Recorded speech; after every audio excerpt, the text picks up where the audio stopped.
Let's mic देश का मिजाज ईस्ट।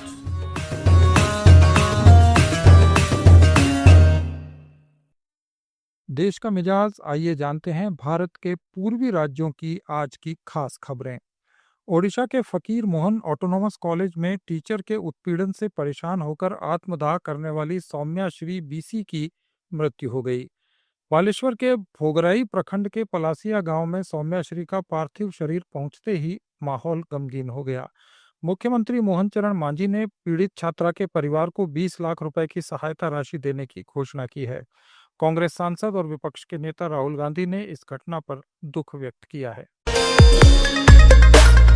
भारत निर्वाचन आयोग के निर्देश पर चल रही विशेष गहन पुनरीक्षण कार्यक्रम के दौरान वितरित किए जा रहे ऐसे गणना प्रपत्र भी सत्यापन में मान्य होंगे जिन पर बारकोड नहीं है।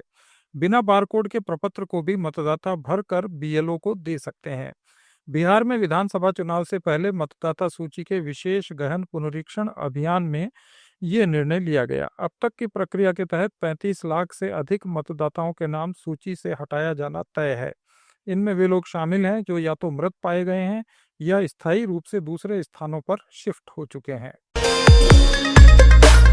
छत्तीसगढ़ में पहली बार अवैध रूप से रह रहे 30 बांग्लादेशी नागरिकों को उनके देश वापस भेजा जा रहा है।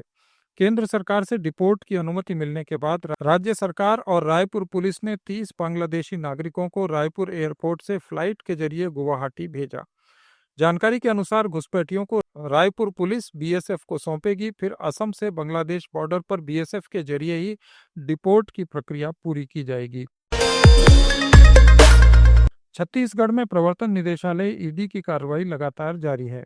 ईडी ने दुर्ग जिले के दीपक नगर के होटल कारोबारी विजय अग्रवाल के घर पर छापा मारा। विजय अग्रवाल सागर होटल के मालिक हैं और दुर्ग भिलाई क्षेत्र के बड़े कारोबारी माने जाते हैं।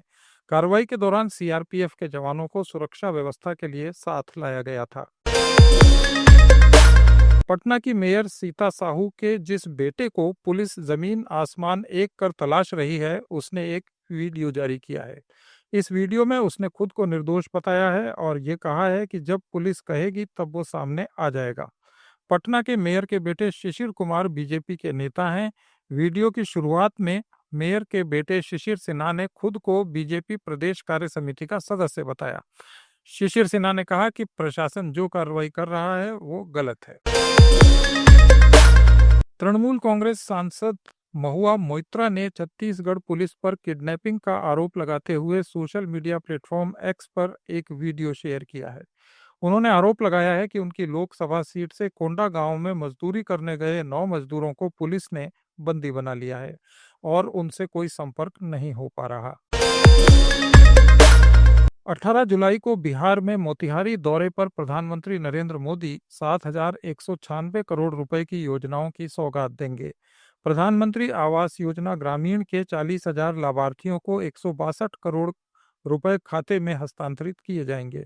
इसके साथ ही 12,000 लाभार्थियों का गृह प्रवेश होगा, जिनमें 5 लाभार्थियों को प्रधानमंत्री उनके घर की चाबी सौंपेंगे।